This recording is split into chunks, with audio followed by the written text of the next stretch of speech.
Picture the 14th century. You're a sailor lost in the vastness of the Atlantic Ocean. The fog is thick, choking the horizon, but then something strange happens.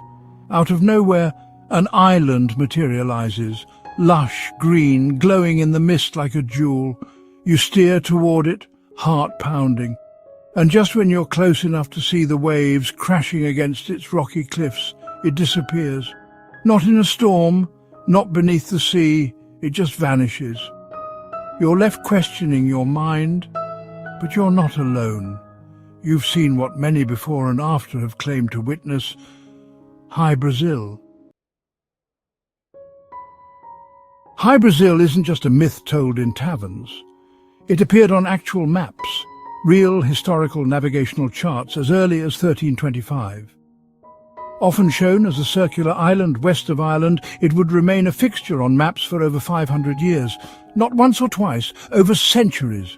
Cartographers like Ortelius, Mercator and Pizzigano documented it with confidence. Sailors plotted courses to it, expeditions were launched, and time after time those journeys ended in the same confusion. Either they found nothing, or they claimed to see something they could never return to. In 1674, Captain John Nisbet claimed he'd done what others couldn't. He landed on Hy-Brasil. His account wasn't vague. He spoke of a verdant land with clear rivers, mysterious towers, and people who possessed knowledge beyond human comprehension. He described the inhabitants as tall, intelligent, and speaking a strange dialect. According to him, they gave his crew gold and shared prophecies about the future. When Nisbet returned, he was dismissed as a liar, possibly mad. But he never backed down. He believed what he saw. He believed he'd found the impossible. Almost 2 centuries before Nisbet's story in 1480, Irish fishermen reported something equally strange. According to their tale, they landed on an unknown island after being swept off course in a storm. The place was beautiful, but unsettling. People in odd clothing approached them, not aggressively, but with clear intent. They were warned not to return. The island, they said, was cursed.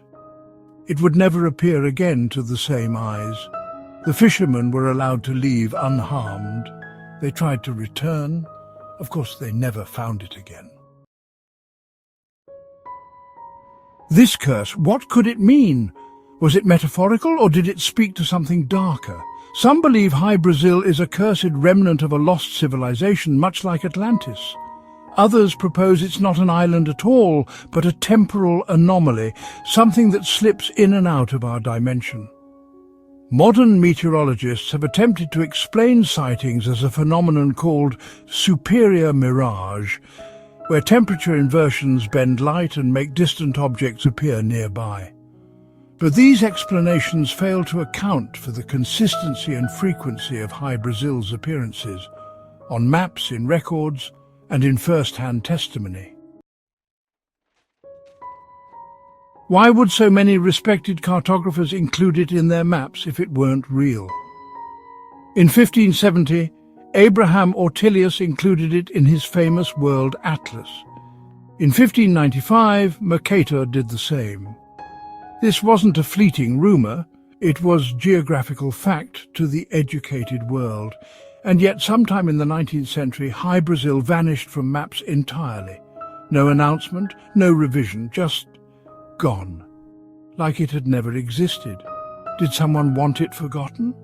Did the ocean finally claim it for good? Or did the island itself choose to disappear? Fast forward to 1872, T.J. Westrop, a respected antiquarian and surveyor, set sail with his family along the west coast of Ireland. And then they all saw it. An island, exactly where Hy-Brasil was supposed to be. It wasn't a fleeting vision. They watched it for hours. Westrop took notes, described its size, shape and position in detail. When he returned later with other witnesses, it was gone. Nothing remained but open sea. Westrop's credibility, his precision, and the number of people who saw it with him make this one of the most compelling modern sightings. Theories exploded. Was Hy-Brasil a mirage, an illusion, or something else entirely?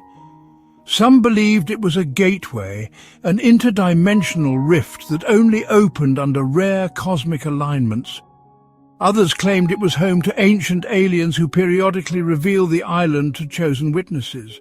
There are even those who believe Hy-Brasil was an arcane energy node, part of a forgotten global power grid created by prehistoric civilizations.